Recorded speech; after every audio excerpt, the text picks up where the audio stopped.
नमस्कार, जय महाराष्ट्र. मी वेदश्री तामणे. लाईफलाईन या विशेष कार्यक्रमामध्ये आपलं स्वागत. आज आपण बोलणार आहोत किडनीच्या विकारांबद्दल. किडनीचे विकार हे शरीरासाठी घातक असतात. किडनीच्या विकारांची लक्षणं उशिरा कळतात, त्यामुळे गंभीर आजारांचा धोका निर्माण होतो. काय आहेत किडनीचे विकार, त्याची लक्षणं कशी ओळखावी याबद्दल आज आपण सविस्तर जाणून घेणार आहोत.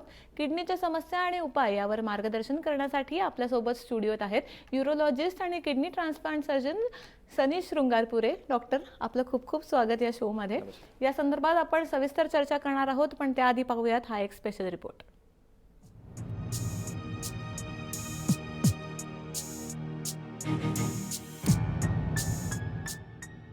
शरीरातील सर्व अशुद्धी बाहेर टाकण्याचं कार्य मूत्रपिंड अर्थात किडनी करते. त्यामुळेच आरोग्यदायी जीवन जगण्यासाठी किडनीचं कार्य योग्य पद्धतीनं होणं गरजेचं असतं. परंतु योग्य काळजी घेतली नाही तर किडनीचे विकार जडण्याची शक्यता असते. उच्च रक्तदाब हे किडनीच्या आजाराचं एक महत्त्वाचं लक्षण असू शकतं. रक्तातील अशुद्धता दूर करणं हे किडनीचं महत्त्वाचं कार्य आहे. याचबरोबर रक्तदाबावर नियंत्रण ठेवणं, हिमोग्लोबिन निर्मिती, हाडे बळकट राखण्याचं कामही किडनी करते. किडनी विकाराची कारणे: मधुमेह, हायपरटेन्शन, अनुवांशिकता, किडनी स्टोन, कोलेस्ट्रॉल वाढणं, वेदनाशामक व इतर औषधांचा अतिरेक. किडनी विकाराची लक्षणं: मूत्रविसर्जनाच्या वेळी आग होणं, लघवी पिवळी किंवा लालसर होणं, तोंडाची चव जाणं, मळमळ अथवा ओकारी होणं, रक्तामधील हिमोग्लोबिनचं प्रमाण कमी होणं, वजन झपाट्यानं कमी होणं, डोळे पिवळे होणं, शरीरावर सूज येणं, अशक्तपणा, चक्कर येणं. जागतिक लोकसंख्येपैकी 10% लोक किडनीच्या आजारानं त्रस्त आहेत. किडनी आजाराचं प्रमाण दिवसेंदिवस वाढतच आहे. यामध्ये प्रौढ लोकांमध्ये किडनी विकाराचं प्रमाण जास्त म्हणजे 20 ते 25% असल्याचं दिसून आलंय. रक्तशुद्धीकरणाबरोबरच किडनी शरीरातील क्षारांचं प्रमाणही संतुलित ठेवण्याचं काम करते. किडनीतून स्त्रवणाऱ्या हार्मोन्समुळे रक्तदाब नियंत्रणात राहतो, हाडे निरोगी राहतात आणि लाल रक्तपेशींच्या निर्मितीलाही मदत होते. अशी महत्त्वपूर्ण कार्य करणारी किडनी निरोगी राहणं अतिशय महत्त्वाचं आहे. ब्युरो रिपोर्ट, जय महाराष्ट्र. किडनीच्या आजारावरती डॉक्टरांना थेट प्रश्न विचारण्यासाठी तुम्ही 1800-103-3043 या टोल फ्री क्रमांकावरती संपर्क साधू शकता.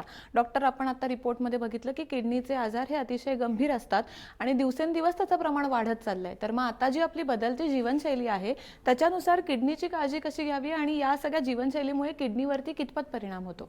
किडनी हे जे आहेत हे आपले अंगातील महत्त्वाचे अवयव आहेत जे आपल्या शरीरातली पूर्ण घाण साफ करायचं काम करतात. त्याच्याचबरोबर आपल्या शरीरातलं क्षार आणि हे पण साफ करायचं, नियंत्रणात ठेवण्याचं, ब्लड प्रेशर नियंत्रणात ठेवण्याचं काम करतात. आता आपल्या बदलत्या जीवनशैलीप्रमाणे जसं डायबिटीज आणि ब्लड प्रेशरचे चरबीचे प्रमाण जसे वाढत चाललेले आहेत तसं त्याप्रमाणे किडनींवर पण ह्याचं प्रमाण भरपूर त्याचा इफेक्ट होतो. तर त्याच्यामुळे डायबिटीज आणि ब्लड प्रेशरच्या लोकांमध्ये ऑलमोस्ट 50% लोकांमध्ये पुढे जाऊन किडनी फेलियर होण्याचे चान्सेस वाढतात. आणि त्याच्यातले 50% लोकांना पुढे डायलिसिस आणि ट्रान्सप्लांटची गरज भासू शकते. जर समजा त्यांनी डायबिटीज, शुगर आणि ब्लड प्रेशर कंट्रोलमध्ये नाही ठेवलं तर पुढे जाऊन त्यांना डायलिसिस आणि ट्रान्सप्लांटची गरज भासू शकते. तर किडनीचं आपल्याला व्यवस्थित आणि वेळेवर काळजी घ्यायला पाहिजे. त्याचप्रमाणे त्यांना ब्लड प्रेशर आणि डायबिटीसची पण काळजी घ्यायला पाहिजे. पण मग डॉक्टर, किडनीच्या विकारांची लक्षणं काय असतात, कसा ओळखावा? तर किडनीच्या विकारांची हे आहेत की अंगावर सूज येते, हातापायाला सूज येते, तोंडाला सूजन येते. त्याला आपण पिटिंग एडिमा म्हणतो, म्हणजे ती सूज असं दाबल्यावर कमी होते. दुसरी गोष्ट आहे की लघवीला जळजळ होणे, लघवीमधून रक्त जाणे, लघवी लालसर होणे, लघवीचे प्रमाण दिवसेंदिवस कमी होणे. तिसरं लक्षण आहे की भूक न लागणे, मळमळणे आणि वजन कमी होणे, नकळत वजन कमी होणे. तर हे सगळे किडनीचे लक्षणं आहेत आणि त्याचे लॅबोरेटरी टेस्टिंग केल्यानंतर आपल्याला असं कळतं की लघवीमध्ये ॲल्ब्युमिन म्हणजे प्रथिने जे आहेत त्याचे प्रमाण वाढतं. डायबिटीज लोकांमध्ये शुगरचे पण प्रमाण वाढतं. त्याच्यामध्ये रक्ताचे पेशी आपल्याला सापडतात, RBCs सापडतात. किडनीमध्ये इन्फेक्शन असेल तर आपल्याला पांढरे पेशी म्हणजे WBCs आपल्याला लघवीमध्ये सापडतात. आणि पेशंटची सोनोग्राफी केल्यानंतर आपल्याला कळतं की किडनीचा आकार जो आहे तो आपला कमी झालेला आहे. आणि क्रिएटिन म्हणून एक रक्ताची महत्त्वाची चाचणी असते, तर ती म्हणजे किडनीतली रक्तातली घाण असते जे दोन्ही किडन्या साफ करायचं काम करतात. आणि त्याची चाचणी केल्यानंतर आपल्याला असं कळतं की हे क्रिएटिनची व्हॅल्यू जी आहे ती हळूहळू वाढत जाते. तर हे सगळे सिम्पटम्स आणि साईन्स आहेत ज्याच्यावरून आणि लॅबोरेटरी टेस्ट आहेत ज्याच्यावरून आपल्याला कळतं की पेशंटच्या किडन्याचं काम कसं चालू आहे ते आपल्याला कळतं. पण मग डॉक्टर हे झालं आता बदलत्या जीवनशैलीबद्दल आणि एकंदर त्याची लक्षणं काय असतात. पण अनुवंशिकता सुद्धा आढळते का किडनीच्या विकारांमध्ये आणि त्याबद्दल मग तुम्ही काय सांगाल? करेक्ट. तर डायबिटीज आणि ब्लड प्रेशर हे 50% कॉन्ट्रीब्यूट करतात किडनीच्या फेलियरसाठी. राहिलेले 50% कारणांमध्ये एक तर आहेत वेदनाशामक औषधे जे लोक गुडघेदुखी डोकेदुखीसाठी NSAIDs आपण ज्यांना म्हणतो, ॲस्पिरिन वगैरे अशा ज्या गोळ्या आहेत त्याच्याने पण किडन्यांवर फरक हानिकारक होतात. दुसरी गोष्ट आहे अनुवंशिक जे आजार आहेत, तर एक 5 ते 10% किडनीचे जे आजार होतात तर ते अनुवंशिक कारणांमुळे होतात. अनुवंशिक कारण म्हणजे काय काय जणांच्या किडन्या ब्लॉक्ड असतात ज्याला आपण पेल्वियोट्रिक जंक्शन ऑब्स्ट्रक्शन म्हणतो. तर हे लहानपणापासूनच जन्मजात त्यांच्या किडन्यांचा रस्ता जो आहे तो ब्लॉक्ड असतो. वेळेस त्याचं ट्रीटमेंट नाही केलं, त्याचे ऑपरेशन नाही केलं तर मग किडन्या खराब होऊ शकतात. दुसरं आहे ADPKD ज्याला आपण ॲडल्ट पॉलिसिस्टिक किडनी डिजीज असं म्हणतो, ज्याच्यामध्ये किडन्यामध्ये भरपूर अशा दोन्ही किडन्यांमध्ये अशा भरपूर गाठी होतात, पाणीने भरलेल्या गाठी होतात, ज्याच्यामुळे जसं वय वाढत जातं तसं किडन्यांचं फंक्शन कमी होत जातं. तिसरं आहे आपण ज्याला रिफ्लक्स डिझीज म्हणतो. रिफ्लक्स डिझीजमध्ये लघवीच्या पिशवीमधून उलटी जाते किडन्यांमध्ये. तर त्याच्याने काय होतं की किडन्यांमध्ये वारंवार इन्फेक्शन होतात आणि हे इन्फेक्शन होऊन सारखे इन्फेक्शन होऊन किडन्या खराब होतात. आणि असे काही अनुवंशिक आजार आहेत ज्याचे आपल्याला एक्झॅक्टली आपल्याला कारण अजून माहिती नाही पडलेले आहेत, पण ते किडन्या खराब झाल्यानंतर मग ते बायोप्सी केल्यानंतर आपल्याला तो आजार झाला आहे असं आपल्याला कळतं. आपण प्रेक्षकांचे सुद्धा प्रश्न घेणार आहोत. बद्रीनाथ चव्हाण आहेत आपल्यासोबत गंगापूरहून. बद्रीनाथ, तुमचा प्रश्न विचारा. हॅलो. हां बद्रीनाथ. हा सर, नमस्कार. नमस्कार. सर, माझे म्हणजे जे मेसेज आहे हां तर त्यांचं डोकं दुखतं एका बाजूला अर्ध, तर ते पेन किलरच्या गोळ्या खूप खातात. ओके. डायक्लोपस म्हणून आहे, तर त्याचा ते परिणाम काही किडनीवरती होत आहे का? तर जसं मी सांगितलं की पेन किलरच्या ज्या गोळ्या आहेत, लोक डोकं दुखलं की लगेच पेन किलरची गोळी घेतात. कारण आजकाल पेन किलरच्या गोळ्या ज्या आहेत ते without doctors prescription over the counter, आपण ज्याला OTC ड्रग्स म्हणतात, म्हणजे फार्मसीमध्ये गेलं डोकेदुखीची गोळी द्या म्हणले की लगेच देतात. त्यामुळे लोक काय करतात की डोकेदुखी झाली, पाठदुखी झाली, अंगदुखी झाली की लगेच एक गोळी खाऊन टाकतात. म्हणजे बाकी काही उपाय न करता म्हणजे कशामुळे डोकेदुखी होतीये, म्हणजे चष्मा लागलाय, नंबर वाढलाय का दुसरं काय कारण आहे ते न बघता डायरेक्टली डोकेदुखीची गोळी घेतात. तर हे सतत वेदनाशामक ज्या गोळ्या आहेत ज्याला आपण NSAIDs, ॲस्पिरिन अशा ज्या गोळ्या आहेत, तर त्याच्याने किडनीवर भरपूर परिणाम होतो. तर हे गोळ्या घेणं टाळायला पाहिजे आपल्याला. तर ह्या गोळ्यांनी पण किडनी फेलियरचे चान्सेस वाढतात. तर हे शक्यतो हे गोळ्या नाही घ्यायला पाहिजेत. आपण पुढचा प्रश्न घेऊया. भरत रणपिसे आहेत आपल्यासोबत सुरतहून. भरत, तुमचा प्रश्न विचारा. हॅलो. हां बोल. मॅडम, मी सुरतवरून बोलतोय. हां बोला. मॅडम, म्हणजे मला 2 वेळा ना मला 2 वेळा स्टोन झाला होता. ओके. तर मी 2 वेळा सर्जरी केली त्यावरती. एकदा लेफ्ट साईडला होता, एकदा राईट साईडला. ओके.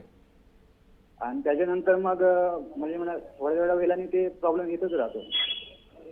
आणि एखाद्या टाइमला जर ताप वगैरे आला ना, आणि त्याच्यानंतर मग जर मी त्यावरती त्या तापावरती वगैरे दवा वगैरे घेतली ना, तर मला थोडासा त्रास जास्तच जाणवतो म्हणजे किडनीच्या बाबतीत. ओके. त्रास जाणवतो म्हणजे काय जाणवतो तुम्हाला? म्हणजे दम वगैरे लागणं आणि त्याच्यानंतर ज्या गोळ्यांचा साईड इफेक्ट होतो शरीरावरती. ओके. आणि म्हणजे दम वगैरे लावल्यानंतर मग किडनी वगैरे दुखणं असं दुखावत चालू होतं नंतर. करेक्ट. तर मला तुम्हाला हे सांगू इच्छितो मी की ज्यांना मूतखडे असतात, किडनी स्टोन्स असतात, तर आता हे पेशंट जे आहेत तर ह्यांना 2दा किडनी स्टोन झाले असं ते म्हणतात. एकदा लेफ्ट साईडला, एकदा राईट साईडला. तर ज्यांना किडनी स्टोन्स होतात त्यांना वारंवार किडनी मध्ये मूतखडे होण्याचे चान्सेस असतात जर त्यांनी बरोबर रिस्ट्रिक्शन्स नाही ठेवले, बरोबर वेळेवर पाणी म्हणजे नाही पिलं, दिवसातून 3 ते 4 लिटर पाणी नाही पिलं, त्यांच्या अंगातलं लघवीमधलं क्षार जर वाढत गेलं, कॅल्शियम सॉल्ट्स जर वाढत गेले तर त्यांनी वारंवार किडनीमधले मूतखडे होण्याचे चान्सेस वाढत जातात. अच्छा. तर मी ह्या प्रेक्षकांना असं सांगू इच्छितो की त्यांना, कारण 2दा किडनी स्टोन झाले आहेत, तर त्यांनी सारखं वारंवार 6 महिन्यांनी त्यांची पोटाची सोनोग्राफी करायला पाहिजे. तर त्याच्यामध्ये परत किडनी स्टोन झालेत की नाही ते आपल्याला बघायला पाहिजे. दुसरं आपल्याला काही रक्ताच्या तपासण्या, क्रिएटिनिन आणि त्यांना जे दम लागतो तर ते कदाचित क्रिएटिन वाढल्यामुळे असू शकतं, म्हणजे किडनीतली घाण वाढल्यामुळे असू शकतं आणि रक्त त्यांचं कमी झाल्यामुळे पण असू शकतं. तर त्यांनी एका डॉक्टरांना किंवा युरोलॉजिस्टला भेटून एक किडनीची सोनोग्राफी आणि किडनीच्या काही तपासण्या, क्रिएटिनिन आणि रक्ताच्या तपासण्या करून आपल्याला बघायला पाहिजेत की त्यामध्ये काही दोष आहे का. तर हे मी त्यांना सांगू शकतो. नक्कीच आपण किडनीच्या विकारांवरती डॉक्टरांचं मार्गदर्शन असं सुरू ठेवणार आहोत, पण त्यापूर्वी घेऊयात एक छोटीशी विश्रांती. तुम्ही बघत राहा लाईफलाईन.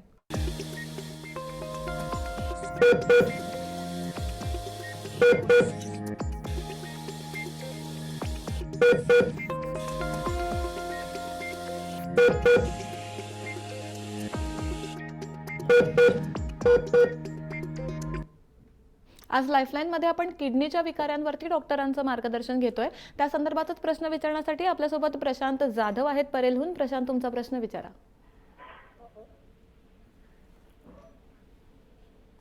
प्रशांत जाधव, हा तुमचा प्रश्न विचारा. हो. हॅलो. हा, बोला. नमस्कार डॉक्टर. नमस्कार. माझ्या मिसेसचं थायरॉइड आणि ब्लड प्रेशर आणि इतर गोळ्या चालू आहेत. तर त्या गोळ्यांचा किडनीवर काही परिणाम होतो का? आणि दुसरा प्रश्न असा आहे की प्रोस्टेट ग्रंथीबद्दल मला जरा माहिती हवी आहे. ओके. तर आता हे जे प्रेक्षक आहेत त्यांच्या मिसेसला थायरॉइड आणि ब्लड प्रेशरच्या गोळ्या चालू आहेत. तर ब्लड प्रेशर जे आहे त्याच्यामुळे जर ब्लड प्रेशर संतुलित नसेल, कंट्रोलमध्ये नसेल, तर त्याच्यामुळे किडनीवर भरपूर परिणाम होऊ शकतो. त्याच्यामुळे किडनीचा दाब वाढल्यामुळे आपल्याला किडनीवर भरपूर परिणाम होऊ शकतो. त्याच्यामुळे किडनीचं जे रक्तभिसरण त्याच्यावर परिणाम होतो आणि त्याच्यामुळे रक्तातली घाण जी आहे क्रिएटिनिन ती वाढत जाते. प्लस रक्तातलं क्षार जे आहे सोडियम ते पण वाढत जातं आणि त्यामुळे हातापायाला सूज येऊ शकते. हे क्रिएटिन पण वाढू शकतं. आणि दुसरी गोष्ट, त्यांना ब्लड प्रेशर जे आहे आणि थायरॉइड जे आहे ते त्यांना सारखं डॉक्टरांना दाखवून चेक करायला पाहिजे. थोडं मिठाचं प्रमाण अन्नामध्ये कमी करायला पाहिजे. पाणी दिवसातून 3 ते 4 लिटर पाणी प्यायला पाहिजे. रेग्युलर एक्सरसाइज करायला पाहिजे.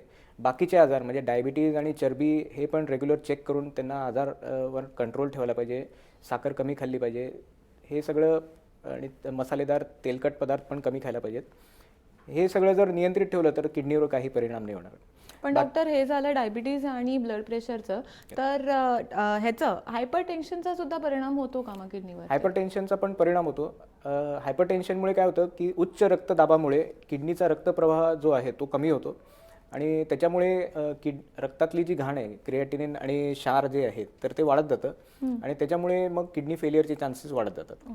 ब्लड प्रेशर आणि डायबिटीजचे जे पेशंट असतात तर 50% पेशंटना काही वर्षांनुसार त्याच्यानंतर किडनींवर परिणाम होऊन त्यांच्या किडन्या फेल होऊ शकतात.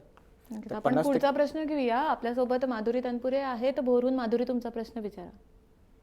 हॅलो, नमस्कार डॉक्टर. नमस्कार. ऍक्च्युली माझा प्रश्न माझ्या काकांसाठी विचारायचा होता, कारण त्यांची आतापर्यंत 7 ऑपरेशन झालेले आहेत किडनी स्टोनचे. ओके. आणि हा त्रास वारंवार होतो. मग त्यासाठी तुम्ही काय उपाय सांगाल नक्की? कारण आता पण येऊन त्यांची सोनोग्राफी मध्ये परत त्यांना किडनी स्टोन सांगितला. तर मी हे प्रेक्षकांना असं सांगू इच्छितो की ज्यांना किडनी स्टोन होतात तर हे किडनी स्टोन कशामुळे होतात, तर एक तर कमी पाणी पिण्यामुळे, दुसरं रक्तामध्ये जे कॅल्शियम जास्त आहे तर ते कॅल्शियम आणि लघवीमधलं कॅल्शियम साठल्यामुळे हे किडनी स्टोन होतात. तिसरं, तुम्ही जेवण कुठल्या प्रकारचं जेवण खाताय.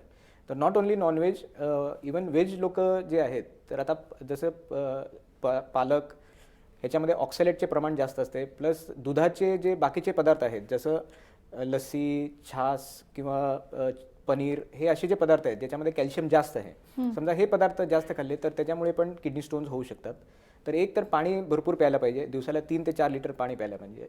दुसरं, खाण्यावर काही पदार्थ असे आहेत ज्याच्यामुळे स्टोन्स होतात तर आपल्याला डॉक्टरांकडे एक लिस्ट मिळेल ज्याच्या अनुसार की काय खायचं काय नाही खायचं त्याच्याप्रमाणे आपलं खाण्यामध्ये बदल करायला पाहिजे. तिसरी गोष्ट तुमचं डायबिटीज असेल, ब्लड प्रेशर असेल तर ते तुम्हाला कंट्रोलमध्ये ठेवायला पाहिजे. तिसरं क्षाराचं प्रमाण तुमच्या म्हणजे मिठाचं प्रमाण तुमच्या अन्नामध्ये कमी करायला पाहिजे. आणि हे सगळं पाळल्यानंतर रेग्युलर तुम्हाला चेकअप करायला पाहिजे. कारण इवन ज्यांना किडनी स्टोनचे ऑपरेशन होतात त्यांना एक 5% चान्स आहे की पुढच्या 2 वर्षामध्ये त्यांना किडनी स्टोन होऊ शकतात जर हे व्यवस्थित पाळलं नाही तर. तर मी प्रेक्षकांना असं सांगू शकतो की त्यांनी वारंवार चेकिंग करायला पाहिजे. मग आपण पुढचा प्रश्न घेऊया. सिद्धेश सत्तेच आपल्यासोबत नवी मुंबईहून. सिद्धेश, तुमचा प्रश्न विचारा. हॅलो. हा, बोला. सर मला किडनी स्टोन होते, म्हणजे आहेत अजून, काही पडलेत आणि काही आहेत. तर माझं आहे ना काय त्रास होत नाहीये मला किडनी स्टोनचा, पण ते वारंवार पडतात खडे असे. आणि किडनी स्टोन हा रोग म्हणजे आजार आहे तो हे आहे का, म्हणजे अनुवंशिक आहे का तो? ओके. तर आता मी हे प्रेक्षकांना असं सांगू इच्छितो की किडनी स्टोनचा हा आजार अनुवंशिक नाही आहे, पण किडनी स्टोनचे 99% जे खडे होतात ते कॅल्शियम ऑक्सलेट ह्या पदार्थाने स्टोन्स होतात. तर काही लोकांमध्ये एक 5 ते 10% लोकांमध्ये कॅल्शियम अनुवंशिक त्यांच्या रक्तामध्ये आणि लघवीमध्ये वाढतं. त्याला आपण हायपर कॅल्सियुरिया आणि हायपर कॅल्सिमिया म्हणतो. त्याच्यामध्ये काही कारणं आहेत. ते पॅराथॉराइड म्हणून एक ग्रंथी असतात. ते ग्रंथीचं फंक्शन वाढल्यामुळे कॅल्शियमचं प्रमाण जे आहे ते लघवीमध्ये ॲज वेल एज रक्तामध्ये पण वाढतं. अच्छा. तर त्याची ट्रीटमेंट वेगळी असते. त्याला पॅराथॉराइडचं ऑपरेशन करायला लागतं. त्याच्यामध्ये पण वारंवार खडे होतात. आता हे प्रेक्षकांना मी असं सांगू इच्छितो की त्यांना पण सारखे खडे होत आहेत. काही खडे ते म्हणतात पडतायत, काही आहेत त्यांना अजून खडे. तर त्यांनी वारंवार चेकिंग करायला पाहिजे. छोटे खडे आहेत तर ते आयुर्वेदिक किंवा ॲलोपॅथिक मेडिकल ट्रीटमेंटने पडून जातात. पण कधी कधी काय होतं, मोठा खडा एखादा अडकून बसला किडनीमध्ये तर त्याच्यामुळे किडनी ब्लॉक होऊ शकते, आतमध्ये लघवी साठू शकते, त्याचं पसमध्ये रूपांतर होऊ शकतं, पू होऊ शकतो आणि त्यामुळे किडनी पूर्ण खराब होऊ शकते. मग किडनी काढायला आपल्याला किडनी काढण्यापर्यंत इतपत आपल्याला ट्रीटमेंट करायला लागते. तर त्यांनी वारंवार त्यांचं क्रिएटिनिन, लघवीचं चेकिंग, डॉक्टरांकडे जाऊन चेकिंग करायला पाहिजे. सोनोग्राफी, एक्सरे काढून वारंवार चेकिंग करायला पाहिजे. आणि नुसतं खडे पडतात म्हणून त्याच्याकडे दुर्लक्ष करून चालणार नाही. तर त्यांना किडनीचे बाकीचे जे तपासणे आहेत म्हणजे क्रिएटिनिन, अल्ब्युमिन हे सगळं त्यांनी वारंवार चेकिंग करून बघायला पाहिजे. नक्कीच डॉक्टर, तुमचं मार्गदर्शन असं सुरू ठेवणार आहोत. पण पुन्हा वेळ झाली एका छोट्याशा ब्रेकची. तुम्ही बघत राहा लाईफलाईन.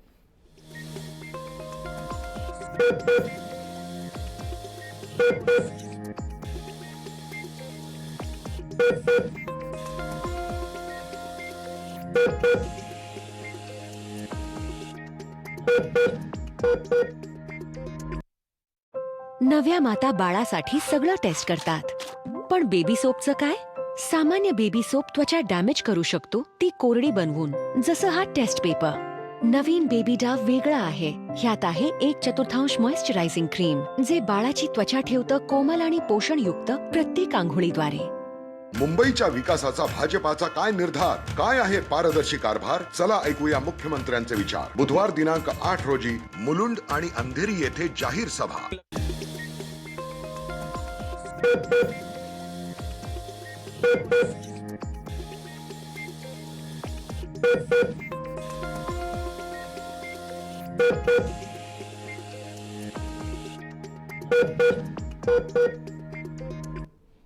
आज लाईफलाईनमध्ये आपण किडनीच्या विकारांवरती डॉक्टरांचं मार्गदर्शन घेतो आणि त्या संदर्भातच प्रश्न विचारण्यासाठी विनायक गुंजीकर आहेत आपल्यासोबत पुण्याहून. विनायक, तुमचा प्रश्न विचारा. हॅलो, नमस्कार डॉक्टर. हां, नमस्कार. हां, एप्रिल महिन्यामध्ये मागच्या माझ्या मिसेसला 20 mm किडनी स्टोन होता आणि तो पीसीएल आम्ही काढून घेतला. पण त्याच्यानंतर तिला वारंवार त्या ठिकाणी असं दुखत असतं अधूनमधून आणि कालच आम्ही सोनोग्राफी केली तर त्याच्यात सगळं नॉर्मल दाखवत होतं ते. तर हे कशामुळे दुखणं होतं वरचेवर? तर कसं आहे की ज्यांना किडनी स्टोन होतात तसं मी सांगितलं की त्यांना वारंवार किडनी स्टोन होण्याचे प्रमाण होतात. तर कधी कधी असं होतं की सोनोग्राफीमध्ये किडनी स्टोन दिसत नाही. त्याच्यामध्ये एक्सरे किंवा आपल्याला पुढची तपासणी आहे CT स्कॅन. तर हे तपासण्यांमध्ये आपल्याला किडनीच्या खालची जी नळी असते त्याच्यामध्ये कधी कधी खडा अडकलेला असतो. तर ते आपल्याला सोनोग्राफीमध्ये गॅसमुळे किंवा चरबीमुळे दिसत नाही. तर आपल्याला पुढच्या काही तपासण्या करायला लागतील की पोटामध्ये का दुखतं आहे. कधी कधी लोकांना वाटतं की पाठीमध्ये दुखतं आहे हे किडनीमुळे दुखतं. तर कधी कधी काय होतं की पाठीमध्ये दुखण्याचे कारणं भरपूर आहेत. त्याच्यामध्ये कधी कधी पोटामध्ये गॅस होणे, पोटामध्ये ॲसिडिटी होणे किंवा पाठदुखी, मणक्याचा आजार असणे हे पण पाठदुखीची कारणं आहेत.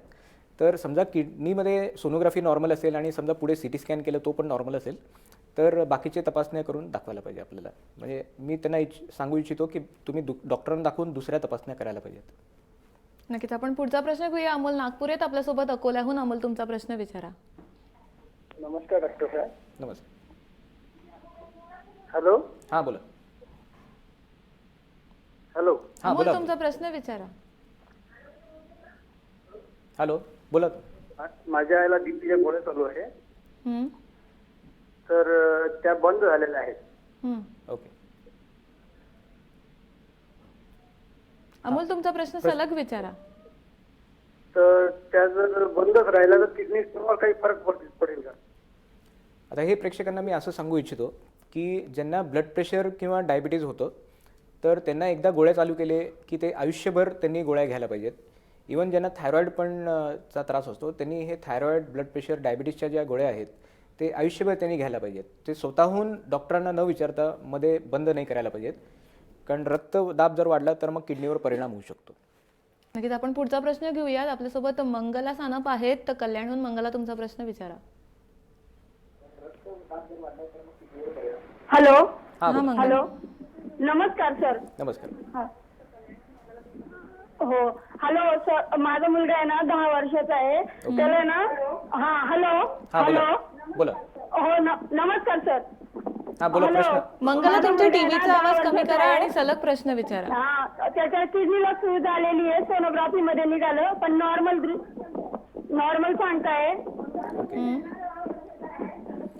तर मी हे प्रेक्षकांना असं सांगू इच्छितो की बरेच वेळा सोनोग्राफीमध्ये किडनीला सुजन दिसते पण सोनोग्राफीमध्ये किडनीमध्ये खडा दिसत नाही.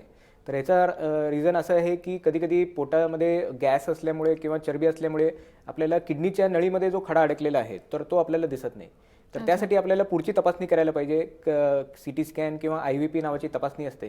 तर त्याच्यानुसार आपल्याला कळतं की किडनीमध्ये ब्लॉकेज आहे का किडनीमध्ये खडा अडकलेला आहे, हे आपल्या पुढच्या तपासणीमध्ये कळेल.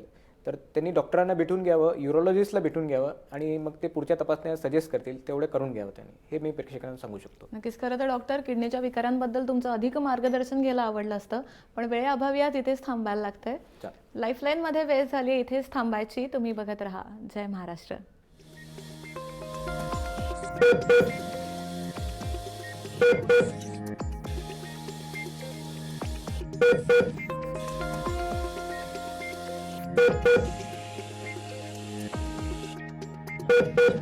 Thank you.